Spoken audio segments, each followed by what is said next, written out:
general sentiment. Yep. So we were just saying everything is weird. Yeah, I everything's feel weird. I feel weird.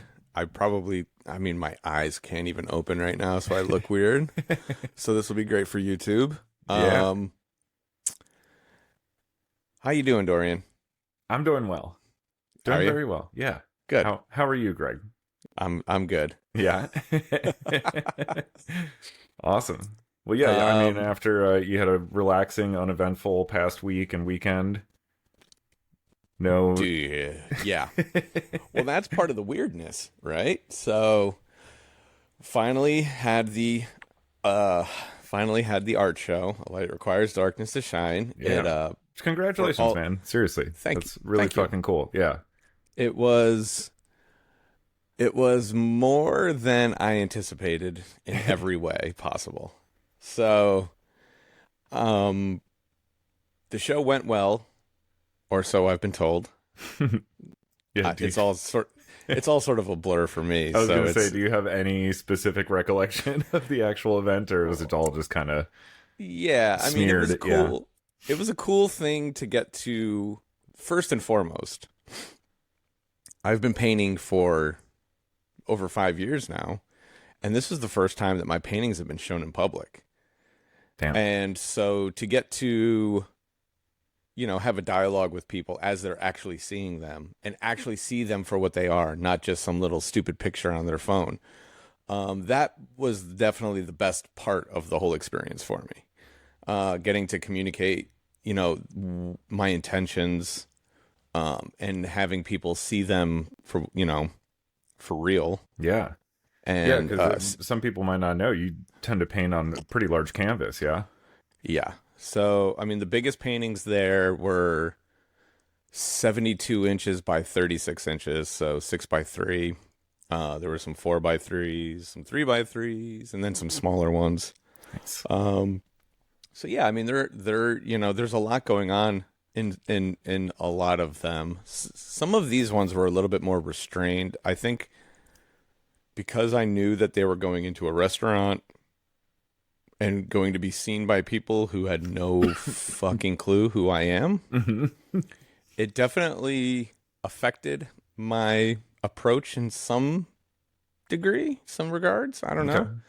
know. There paintings that I've done in the past have been a lot more busy, and I think this is a good thing to like start to find some restraint in what I'm doing. So that shows a shine of that shows a sign of maturing, I Yeah. think. Some editing.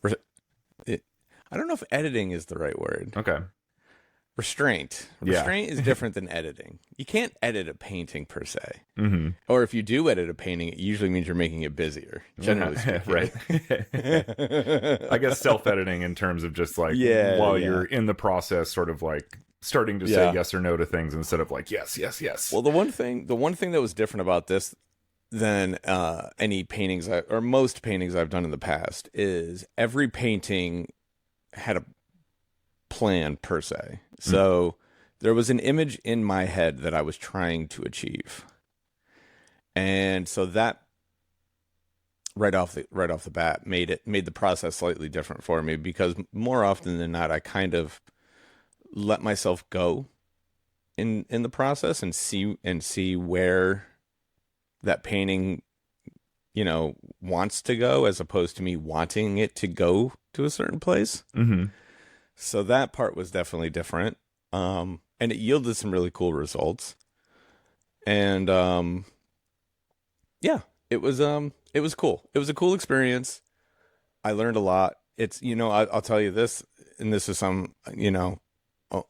only so many people will maybe understand this, but it's a different feeling when you are the guy as opposed to being the guy behind the guy. Mm-hmm. So for all the attention that I've garnered over the years as the production designer for Pretty Lights or for this person or that festival or this thing or whatever, even in this small little room in front of a very small crowd of very, special people, when I would like walk around and like the calendar's up on the wall and it says Greg Ellis on it, and I was just like, holy shit. Like, so it felt, everything about it felt differently because it was my show. Yeah. It wasn't, there was no team aspect. There was no, oh, I work for this person or I'm working with that person. Like, this was all me.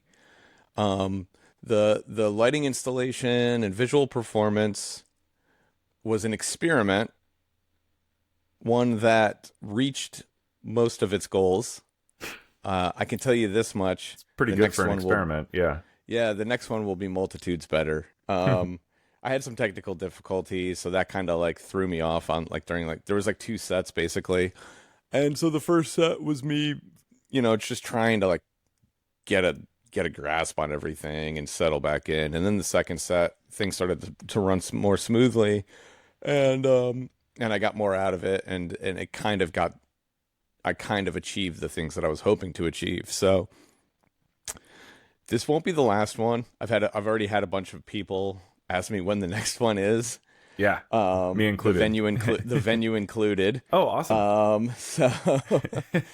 So yeah, so I definitely I've tapped into something here, and I definitely look forward to refining it and leaning more into what's the best way to say this? Into like everything that I did was very, very, very uniquely me, but I want to make it even more uniquely me. Yeah.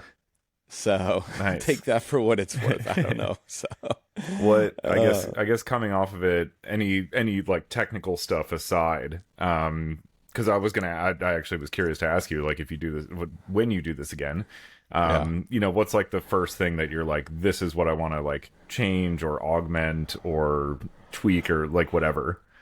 The music. Yeah. Yeah. First and foremost, I need to make it more performative.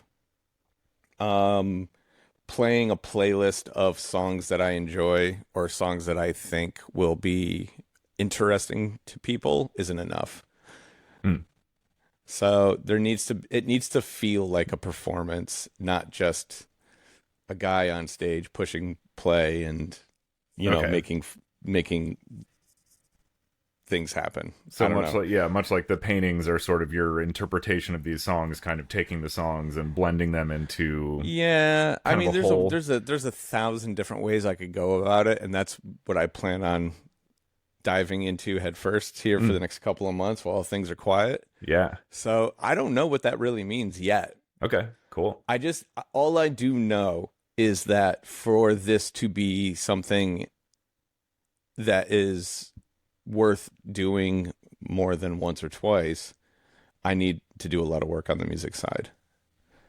And then from there, we'll see what happens. Yeah. The lighting stuff, like I said this even going into it. I was like, the lighting side of it is the easy part. And it was for the most part. But even that, threw me some curveballs. And so, that's the thing I've been doing for 25 years. Mm-hmm. So I can not rest on my laurels, but I can put things together in a way where I know that they're going to be effective, and it's not a massive burden. Mm-hmm. I underestimated the challenge of curating music in a way that is engaging to an audience. Okay. So to all the DJs out there, good and bad, I give you lots and lots and lots of credit for what you do, because it's a lot harder than it looks. Let's just put it that way. Yeah. So I can kind of relate, because for my birthday every year, I do a film festival, just at home with like friends. But like I've probably mentioned this before, I buy movies at a faster rate than I can watch them. So I have like a huge backlog of stuff that I own that I've never seen. So I use my birthday every year as a way of programming like 6 movies that I have that I've never watched, that like I'm going to sit and watch these all day. If anybody wants to come over, great. And we do like themed foods and like all this type of stuff. So, we make an event out of it. But I learned a lot my first year doing it in terms of programming and how to sustain people's sort of, endurance, whether it be like, you know, physically just sitting around, or like mental and emotional endurance when watching like 6 movies over the course of, you know, 14 hours or whatever. Um, because the first year I programmed, and again, I hadn't seen any of these movies, so I didn't know the degree to which, you know, they were emotionally devastating. Yeah, But whether someone needs a couple days to recover. Dude, it was like 4 of those in a row. It just it was such a fucking downer. like and like my one friend who I was absolutely certain was going to stay the entire time tapped out after the 3rd movie. He was like, dude, I can't, like, I'm a wreck. I have to leave right now. Yeah. Oh wow. And this is the dude that I do like marathons with all the time. Like he can, you know, but yeah. But yeah, no, it was like it was an incredibly, and we started like 10 a.m. So it's like right away you're just like, oh God, I feel horrible. Yeah. So yeah, so in subsequent years I've figured out how to, you know, kind of like work the sway and wave of emotions and kind of how the ride goes, you know, over that period of time. But it was like, it was a real eye opener the first time. Like, holy shit. Okay. You need to watch more wrestling. Yeah. Yep. Yeah. See, there's a great quote about, oh gosh, I'm going to butcher this, so I might not even try to say it. But basically the gist of the quote was, if every match is a car wreck, then how is the main event ever going to feel special? Right? And so the idea behind that being like, you know, the matches on a card should be built very much like how we're discussing, right? It should be a journey.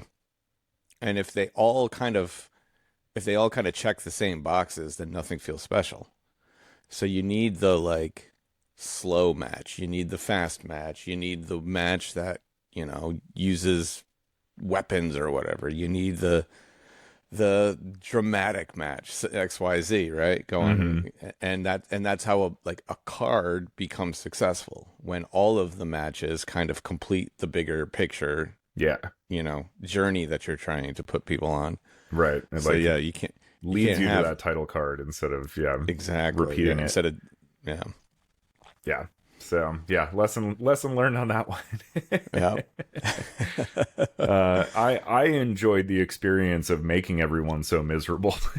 It can be fun there for sure. Yeah, it was again unintentionally so, but as I was kind of like watching everyone just like slowly fall apart around me, I was like, wow, this is. I mean, for me, this is kind of fun because I'm here. I'm going to watch these, but yeah. Try to make it a little more entertaining for everybody else. Yeah, you got to play to your audience to some. You don't want to placate your audience, but you got to play to the audience in some regard. Subsequent years have been far more successful in that regard, and one of the interesting things that happened for me was that, you know, ticket sales didn't go as well as we had hoped, and so the conversation was, you know, do we open up like the back part of the room to just general dining? So that way we can at least get people in the door. And, you know, if they stay for the show, they stay for the show. If they don't, at least, you know, we're selling food and drinks and blah, blah, blah. And I was like, yeah, go ahead. Sure. And so there was a handful of people who had no idea what they were walking into that actually did end up sticking around. So that was cool. That's really cool. But, you know, it's like one of those things where you're just like, man, have I gone too weird for these people?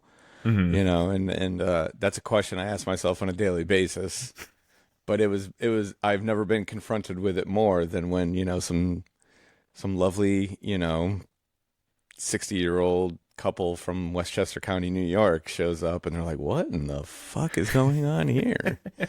You know? So I think the painting saved it in that sense, because they were like, well, this guy's a painter and he's just trying to do some other shit. Like, cool. You know, so it was like it almost the whole thing almost got flipped on its head in some way, because I think for people who didn't know who I was, they were like, "Oh, this painter's here and he's trying this lighting installation." Where it's kind of the opposite. It's like, "Oh, this lighting guy is here and he's trying to be a painter." Yeah.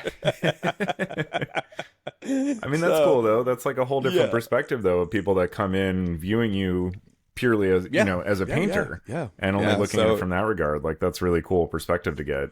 Well, and you know, at the end of the day, like there's nothing makes me happier than to have the lines get blurry. Mm-hmm. So I don't want to be one thing. I don't want to be, I mean, I'll always be known as the thing I'm known for, I suppose, you know, unless I just walked away from it tomorrow and just never looked back. But like, it's easy to, it's easy to get put in a box. And that is something I will fight tooth and nail for as long as I can live. So do not put Greg in a box, please. Yeah. Well, you could be like John Lurie and just like fuck off to the Caribbean and and just paint. Well, I mean, I basically did that. I just moved to fucking the Hudson Valley instead. It's its own island. Yeah. Yeah, it's basically an island. I mean, there's nothing around here. It's so great. I love it. So I've been dying to ask also about the menu. What did the chef come up with? That was one of the unfortunate aspects. Oh no. Because we didn't sell enough of the all-inclusive tickets, we had to just kind of stick to the standard menu, and then people just got like a food credit or whatever. I'm not sure exactly how it worked, but you know, that was the thing. Like, it was an experiment on their part too, you know, and because they're trying to, like, the venue Good House, and who I want to thank once again for allowing all of this to happen. They're trying different things too to try to, you know, cultivate their own audience. And so it's an interesting thing when you have two separate entities both experimenting, trying to find new ways to do things. And you know, I'm not gonna say that it was a failure, but it certainly wasn't financially successful. But that's okay. What we did though, and I think, you know, the people that were there can attest to it, that it was a cool experience, one that was very, very unique on all fronts, and the people that were there had fun.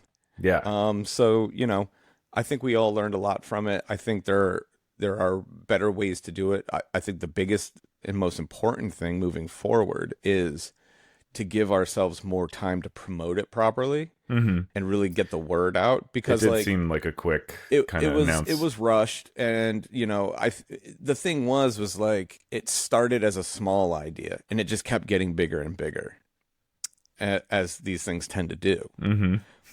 And so when it seemed like, okay, we can do this small thing in 6 weeks, but then the small thing kept getting, it was like, oh, I've got this idea, I got that idea, I can do this, I can do that, you know? And so then all of a sudden it was like, wait a second.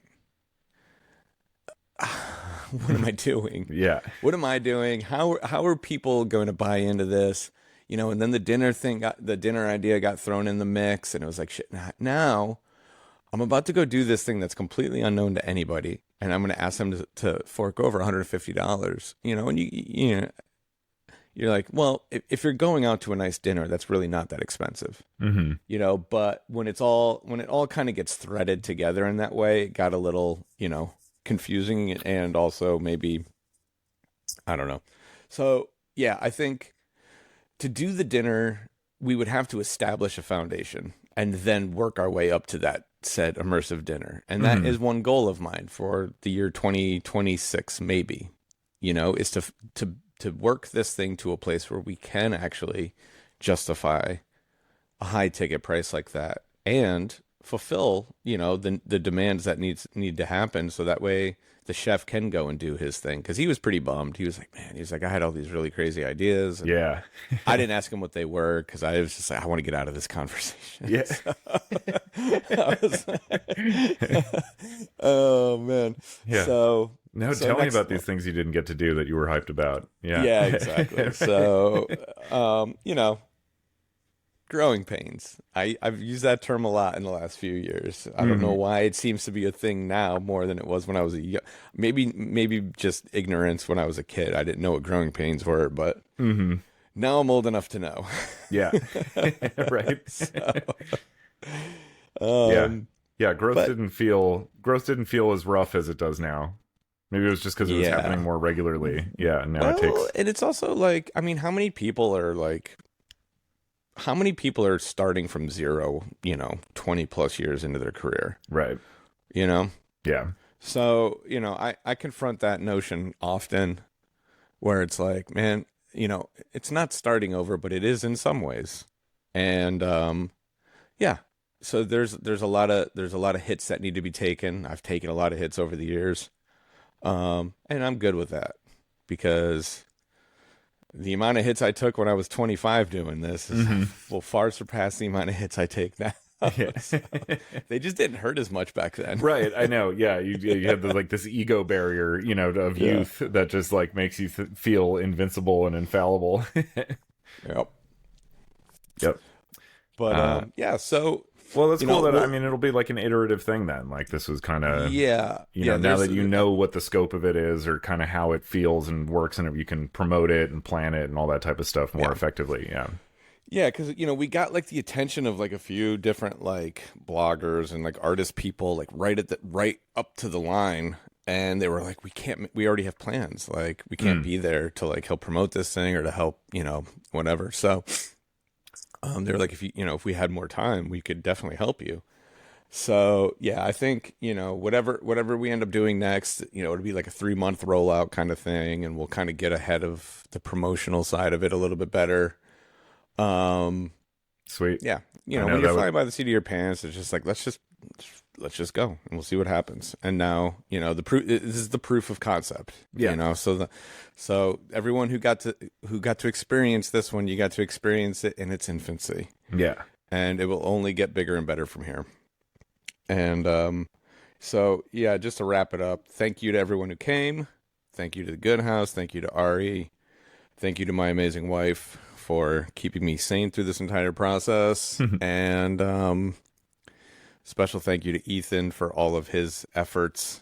He knows what he did. So, yeah, thank you all. Nice. So what else do we have to talk about this week? Yeah. I have one last question in that regard. Okay. When and where can we see Wally's photos from the event? They'll be up probably tomorrow. He was a busy boy this weekend. So he was Yeah. in, I don't even know. I think he was in Denver on Thursday. Was my show on Friday? Yeah. So That's he what I've went been from, led to believe. Yeah. I think that sounds right. So I think he might have been in Denver, flew to New York, took the red eye out to Atlanta, did like the hip hop festival in Atlanta, and he did another show last night. So he did like Wow. 5 or 6 shows in a row on like no sleep. Damn. So he was like, I actually got a text from him either last night or this morning saying that I'd have all my pictures by the end of today. So Wow. yeah, Man's a machine. yeah, he's a monster. So, and thank you, Wally, for coming. So Yeah. I thanked him a million times in person. I don't need to thank him anymore. Yeah. The gratitude has been profuse. Yeah. Yes, it has been. It has been. Yeah, so it's Halloween week, right? Nice. Yeah, sure is. That's what Yeah. this is we do a Halloween party every year. And, to a much lesser degree, this is our, art show where it just every day it's like, what if we did this? And then, now we're like 3 days away. Since Halloween's on Friday this year, it's a lovely opportunity to actually have the party on Halloween, which is rarely the case. But yeah, now we're like 3 days away, and there's like, 5 times as much stuff to do as there was like 3 days ago. Of course. But yeah, no, very excited about it though. What are your Halloween plans? What is trick or treating like nowadays? Well, I've been told it's amazing here. Oh, okay. So that's what we'll be doing. So Yeah. when you have a 3-year-old, we're dressing up as Snoopy and Co. Originally, Hudson was supposed to be Woodstock, and I was supposed to be Snoopy. I was gonna say that sounds perfect. And yeah. I was going to make Christina dress up as Charlie Brown. Somewhere along the line, and I don't know if Chris has been coaching him while I have been so distracted. As of otherwise late. occupied. Yeah. Yeah. But now Hudson wants to be Snoopy, so now I get to be Charlie Brown. Mm. And I guess Christina's going to be Lucy or whatever. I don't know. Yeah. So that was a little bit of a bummer, but at the end of the day, as long as he's happy, I don't care. So Yeah. yeah, that's what, every year so far for the last 3 years, we've done like a group costume. So the first year he was Darth Vader and I was Luke Skywalker Oh, and Christina was Princess Leia so or Hudson something was like your that. father. Well, dude, so when he was like 6 months old, his laugh would turn into this like thing, and and then he would like try to talk like that. So like when he was like 6 months old, he was like talking like Darth Vader. It was hilarious. So it was like and then last year, I feel like I'm forgetting one. How old? Wait, so this will be Yeah. 0 to 1, 1 to 2, 2 to 3, 3 to 4. Yeah, so there is another costume in there, and I'm trying to think of what it is because this would actually technically be his fourth Halloween. Yeah, right. Last year, I guess it was last year. He was a fire truck, and Christina and I were Dalmatians. That's thinking outside the box. I like that one. Yeah. Yeah, I mean, I come up with all these ideas. Let's So, gosh, what was the other one? Love that. Yeah, remember, well, last year we were all in Vegas for Halloween. Remember you and you guys did your Boy Meets World Oh. costume. Yeah. Oh, that's right. Yeah, we did Bluey. So here's Ah, yeah. So there's us as we were all like the whole Bluey family, nice. and then here's the Darth Vader one. This one's hilarious. Oh yeah. And then, well, here's Christina as a Dalmatian and him as a fire truck. Oh, nice. Yeah, so that's Halloween through the years in the Ellis family. Yeah, so Sweet. this year we're gonna be the Peanuts gang. That's awesome. Yeah, we don't play when it comes Wait. to Halloween. Yeah, that's good. Halloween's great. I have awesome memories as a child of Halloween. But yeah, I was curious what trick or treating is like nowadays because when we were kids, it was like a free for all.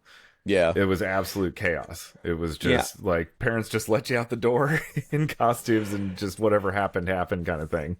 I mean, I feel like in a town like this, that's probably still the case. Sure.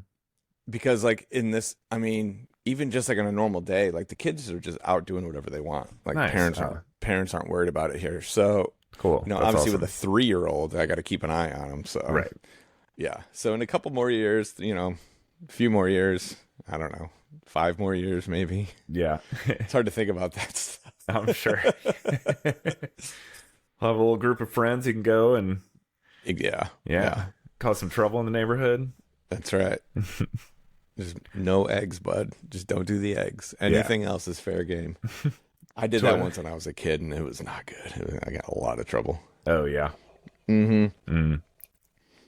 Well, like the eggs will like strip the paint off a car. Oh yeah, that's right. Yeah. I've heard bologna does that too. Does Yeah, like in the sun. If okay, a friend yeah. of mine was into this whole idea, he always wanted to like get me to go and put bologna spots on cars. He was like, "Let's go do bologna spots," and I'm like, "No, I'm not going to do that." I'm glad I didn't know about that one because I definitely would have done it. Yeah, I know it seemed too easy. I never saw proof of it actually happening. This was entirely secondhand information. Doesn't surprise me, I guess, but it's an interesting one. Yeah. I'm kind of curious what the bologna looks like once you peel it up, like how much paint is actually just absorbed into it. Not good. Not good. Oh shit. Yeah, but we're doing a group costume as well, Hannah, myself, and Jimmy. We're doing Monster Squad. Are you familiar with Monster Squad, the movie? Of course I am. Okay, I figured you would be. Yeah, there's a weird number of people that don't know about this film, but this is an absolute '80s classic. It was one of Hannah's favorites. So, are you doing all the Universal monsters a la Monster Squad? Yeah. Okay. Specifically, we're doing. I'm going to be Dracula from Monster Squad, which, by the way, awesome Dracula in that movie, fucking great. Yeah. And Hannah is going to be one of Dracula's brides, and then Jimmy, our dog, is going to be Wolfman. Perfect. Yeah, except Wolfman does not have nards in our reality because Jimmy has been, Yeah. altered. But For anyone who's familiar with the film, this is like a huge point of contention with people that they're like, how can Jimmy be Wolfman? Wolfman's supposed to have nards. But It's Halloween. yeah, You got to suspend disbelief. exactly. We're taking some creative liberties with our costume. So yeah, shit. but yeah, the costumes are looking great though. Hannah put together quite the package for me.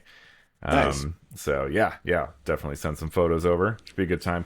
We got some really cool fangs also. But yeah, I don't know if you've ever tried like any kind of dental adhesive, but they're very You went like it. Whoa.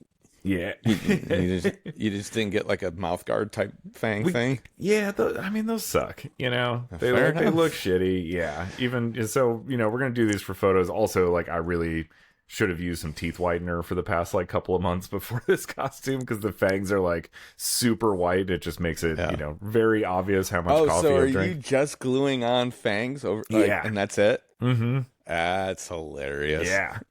So it came with like some, you know, some like I don't know, almost like mortician's wax to like adhere them to your teeth. But we got some like Yeah. Fixodent also, and yeah, all of them. It's like okay, these will be for photos only, but they look great. How long will they stick for? Well, if you don't try to talk or eat, then ostensibly as long as you want. Jesus But as Christ. soon as you start, you know, kind of, you know, masticating or Yeah. or doing anything with it's really like when your lips kind of move on them, it starts to like Yeah. knock them loose a little bit. So Okay. yeah, but hyped about that. Oh, And that's then too all sorts funny. of nonsense themed foods and whatnot stuff. So There you go. yeah, themed drink and all that. So should be a good time. Speaking of kids movies, I watched a movie yesterday with Hudson, called Spooky Buddies. Okay. What's the So now what's the premise here's for the- Spooky Buddies? okay. So now, are you familiar with like Air Bud? Oh yes. Okay, so Yeah. are you aware that the Air Bud franchise stretches far and wide? I'm not aware of how far it does, but yes, I'm familiar that it Well- extends. The first thing I saw that got my attention was like maybe it was like a year ago or so. I can't remember what it's called. Let's see. Maybe it's it doesn't well. So but here's the deal. They have done a million of these movies. Oh, okay, it's called Pup Academy. So I don't know if this is part of it is part of the Air Bud franchise. Okay. So I saw this thing last year called Pup Academy. And it's basically like Hogwarts for dogs. Okay. And it's fucking amazing. You have my I mean, it's ridiculous. It's so bad, but it's so good. You know, it's like an after school like special like if you think of the quality of acting and such, it feels like one of those like after school specials. Okay. Yeah. Right? Like that's the feeling of it. But it's charming as all hell. Yeah. Is this yeah. animated or live action? No, live action. That's the whole thing. Nice. Is Air Oh, Bud awesome. is like these Yeah, yeah. dogs, real dogs. Right. Now, you know, I'm sure there's They some tend to get CGI lazy as going. these things continue on Yeah. now. I'm sure there's some CGI. I mean, the CGI like voiceovering stuff is hilarious because it looks like a real dog, and then like just the mouth like unnaturally moves. Right. So that shit's pretty funny. So Pup Academy was like, I was like, this is ridiculous, but I love it so much. I couldn't tell you why. It just is. It just is. It's great. So I found. So we were trying to go through and find Halloween things, something new for Hudson, because like, here's a thing that you'll learn about children if you don't already know this, but they are a big fan of repetition. So if they see something they like, they want to see it 180 times in a row. And that can be maddening. Yep. So there are days where we watch the same thing over and over and over and over again. And there are days where I go, hey, Hudson, do you want to watch something new? And he's actually into it. So thank God yesterday was one of those days. Yeah. So, you know, we had already done The Great Pumpkin, Charlie Brown. We had already done, I don't even know what else they had watched, but like Yeah. I was like scouring the internet trying to find good, like not too spooky movies, you know? Mhm. And so I found Spooky Buddies. And Spooky Buddies is a pack of young puppies solving a ghost story mystery thing. Okay. But now here's the kicker with this movie. And now apparently every one of these Air Bud movies, they figure out a way to to inject a somewhat respectable actor and or comedian Mm. into these movies. And I may have incidentally discovered the greatest um bad guy horror children's role of all time. Ooh, okay. And it is Harland Williams as the evil sorcerer Warwick in this movie Spooky Buddies. And his acting is so over the top. And the shit that he's doing. So he rides his staff like a surfboard. And he's literally got his arms out. And he's Okay. like flying through the air, riding it like a surfboard. It's the fucking funniest thing I've ever seen in my life. And just like him talking. And I don't know if you're aware of this or not, but Harlan Williams has kind of had a resurgence in the last Oh. few years. Oh, no shit. No, I didn't know that. I so- like just know him from Half Baked, basically. Okay, so he's actually one of the like most revered comedians in the last like 15, 20 years. But so he started doing guest spots on Kill Tony, and then he's got his own podcast, and he's on some other podcasts, and he takes everything with a very different angle than the average person would. Mhm. And so he stands out just by being him. And so it was funny in this like new context because up until 5 years ago or whatever, I had always just thought of Harlan Williams as kind of like the goofball in a bunch of shitty, stoner movies and stuff. Yeah. And To be fair, I do remember liking him quite a bit in Half Baked. he's great. Yeah, He's I great. remember when I saw it, I was like, "Who's this guy? Yeah. I really like him." Yeah. He's a good actor. He's a great comedian. But yeah, he's in this kids movie, Spooky Buddies. So this podcast will go out this afternoon. So you still got 4 days if you still need to scratch the itch. May I suggest Spooky Buddies on Disney Plus? Just for Harlan Williams. Everything Yeah. else is ridiculous. But and then the youngest son, or no, he is he's not the youngest son. He is the son of who's the guy who plays Kenny Powers? What's his name? Oh, Danny McBride. Danny McBride. So he is Danny McBride's son in Righteous Gemstones. Now, Oh, okay. but he was like the lead kid in this movie 10 years ago or whatever. So to see him as like a 12-year-old is hilarious. Yeah. Yeah. That's So, hilarious. yeah. It's awesome. So So is this actually directly like a spin-off from Air Bud, or is it just sort of in a spiritual sense in terms of like anthropomorphized essentially- dogs? Yeah. Well, so I think what happened was some point along the way, Air Bud became the Buddies. And as opposed to Oh. one adult dog, it is now 6 puppies. Gotcha. So this And is they like are They are the Air Buddies. this is like an Aliens kind of sequelization. Exactly. Yes, exactly. Awesome. And there's a whole series of movies. They after Spooky Buddies was over, they had Buddies in Space, of course, because what good yeah. franchise doesn't go to space at some point? Right. Yeah. It's like a rite of passage. Yeah. And then there's a handful of other ones too, and then there's that Pup Academy one and some other shit too. So if you need a good smile, the Air Bud franchise is there for you. Yeah. There's a fun random factoid about the Air Bud franchise also is that, well, the movie Air Bud has made its way into the legal lexicon among lawyers because the whole premise of that movie is like the dog can play basketball because there's no specific rule saying that dogs can't play basketball. So that type of logic and argument being used in a legal setting is called an Air Bud argument. That's No like, shit. yeah, like actual, like, I don't know if how ubiquitous this is, but I've talked to lawyers who have said, oh yeah, the Air Bud position, or like whatever. Or like, no, that's any argument where you just argue that it's okay because there's no rule specifically prohibiting it. Yeah. That's Um, fucking great. yeah, it's amazing that the film has quite a legacy. It's, I mean, Yeah. what, 30 years ago? Here we are talking about it. Yeah. Well, the dream continues through the buddies, so Mm-hmm. and they all have like little medallions. I don't know what the fuck's going on there, but it's crazy. It's I mean, lore, it was, my it was friend. There's a lot to catch up on. Yeah, you got to Yeah, watch them in order. It's the only way to keep track. yeah.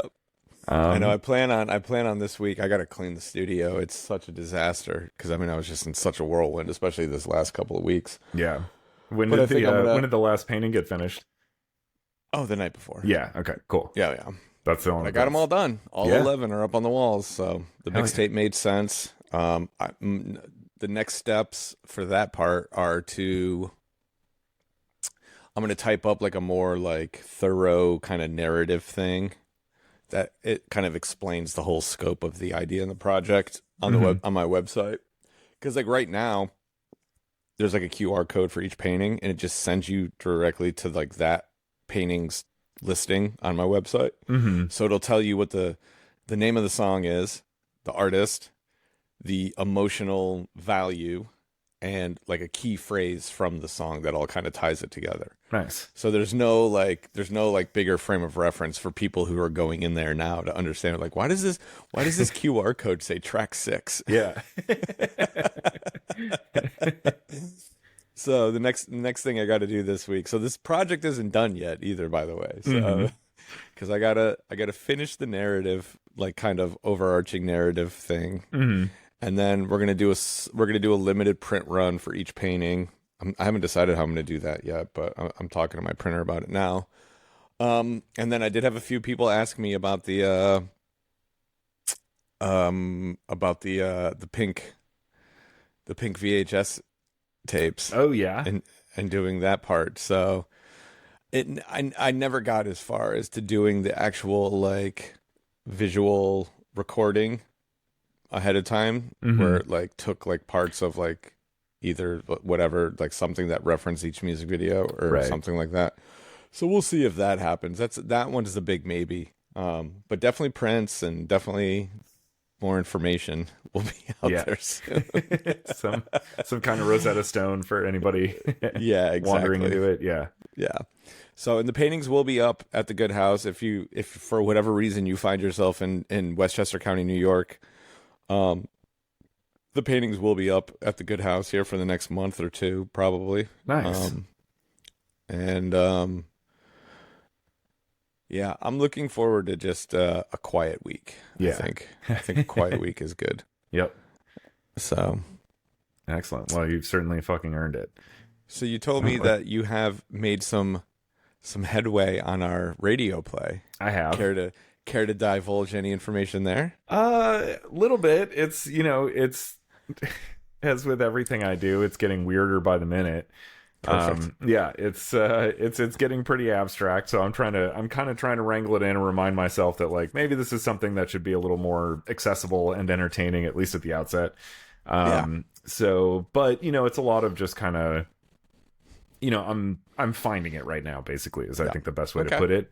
So I've got, there's a concept in place. I've got a whole bunch of assets to play with. I've been, this is just really well timed too, because actually when I bought this microphone several months ago, I just started bringing it like everywhere and obsessively recording sounds.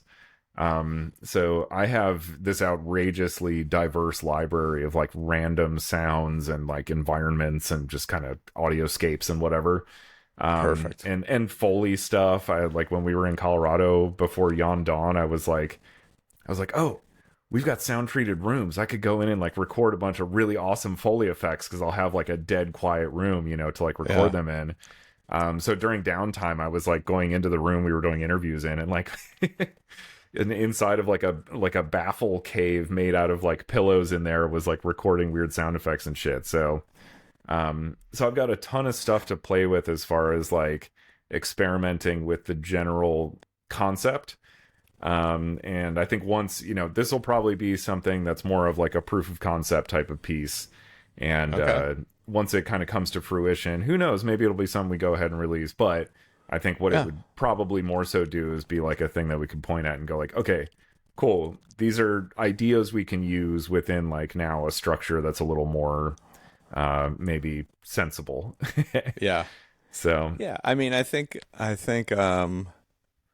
there's some it, cool it- shit already. I gotta say, there's a few beautiful. things that Love like yesterday love I to was hear like that. had a couple of those moments where I was just like, okay, yeah, I kind of got chills for a moment here just listening back to that. Like that works. So those are nice moments to be able to hang your hat on and That's move awesome. forward. Yeah. I think I think at the end of the day we should be embracing all of it, you know? Yeah. And so once again, like what I just went through, it's okay to be weird as long as you can justify the weirdness. Mm-hmm. Agreed. Yeah. So yeah, no, I'm excited to share it with you. It's going to take it. We've got, like I said, with all the prep for this party on Oh yeah, Friday. dude, we're in no a little bit busy. You're but- further along than I thought you would be. So let's just Sweet. You're good. Yeah, You're no, I was fucking good. honestly, I was really hoping like to be able to have something like this week to be able to send your way to check out. Well, but I I will. think it's going to I'll be. tell you what. I'll tell you what. I'll make this really easy for you, because I leave on Monday for Spain to go see Radiohead. Oh hell yeah! I think. Yes, I leave on Monday. Fuck yeah! So I will be back stateside on 11/11. Oh, Whatever day that is, I have no idea. mm-hmm. So there you go. So by Perfect. like let's say the 13th, that's when you and I should go over this whole thing and then try to roadmap what happens next. Hell yeah! That sounds So you got perfect. Yeah, A plenty little of over time. 2 weeks. Yeah. Love that. Have you been to Spain before? Yes. Nice. Are you going? Yes. Are you going back to? I'm not sure where they're playing. Is this They are playing in Madrid. okay? We are starting our adventure in Barcelona. One of Christina's best friends actually lives out there. Nice. And so we're going to go visit them. And then I believe we're taking the train from Barcelona to Madrid. So that'll be fun. Oh yeah. Yeah. That sounds awesome. I actually have two of my really close friends are there right now. Fantastic. And they get back a day before you leave. Well, their timing sucks Yeah. because they should be seeing Radiohead. Actually, they would probably be into that. They've had this trip planned for a long time. I don't know. Yeah. But yeah. Oh, man. Well, that'll be fucking rad. How many, is it several nights that you're seeing them, or is it just one show? Or Just one show. Just the one. I mean, I do have 2 extra tickets that I could potentially trade for another night. I hadn't thought about that. I should maybe talk to Christina about that. Well, because I was gonna give them to a friend, and he couldn't pull the trip off. So I literally just found this out like 2 days ago. So if people listening to this podcast are gonna start hitting me, I'll be like, I want those tickets. So I don't know yet. We've got some options. Let's just put it that way. nice. Yeah. I've never seen Radiohead live, which I hear is a huge mistake on my part. It is. Yeah, I would like to, but are they the type of band like? Is the show different night to night at all, or is it? Yeah. Okay, cool. I mean, I think it's going to be more so. It's going to be more different than it has been in the past. My understanding, because they're not the kind of band you go on tour with or anything like that. So I've only ever seen, 1 or 2 shows on a tour. But let's say they have 40 songs to kind of shuffle around their 25 to 30 song, because they're not jamming really. Right. So like, they play 2 hours, maybe they play 25 songs. I don't know. I don't know what the numbers are. I'm just throwing shit out there. yeah. In a recent interview that they just put out, they were like, we've got a list of 65 songs that are all up for grabs. So we'll see what happens. And so it sounds like they're taking a little bit more of a loose attitude with these shows than they have in the past. So yeah, it does appear as though each show will be different to some regard. Sure. Yeah. Yeah. It's not like a Fish or something though, where it's like never the same show twice. Yeah. No. Their shit's too That's cool though. complicated I think I kind of assumed that they had like a, you know, like a time coded, you know, and like again, No, like, they've never done that. Like they're playing live. They're playing live, and so like the nature of the performance can be unique, I suppose. mhm. You know, if they're into it one night more so. But from like a song selection standpoint, there's a lot of moving pieces to their show because they have instruments specifically for specific songs that are tuned specifically, and so like if you really pay attention, when the lights go down, there's a lot of movement happening. And so they may be wheeling a Rhodes on or taking this synth off, and like the band arrangements are different from song to song, and like you know, different guitars, different basses, this, that, the third, whatever. And so they're constantly like shuffling instruments on and off the stage.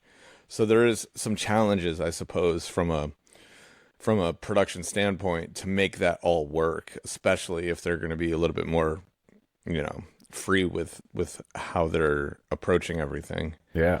So I don't know. We'll see what happens. It's also going to be in the round, which is different. Yeah. So I have no idea what to expect. I go into these things completely wide open. I'm like, I don't care what they do. Just let's go have fun. Yeah. You No, know, totally. I know, because the thing with a band like that is like,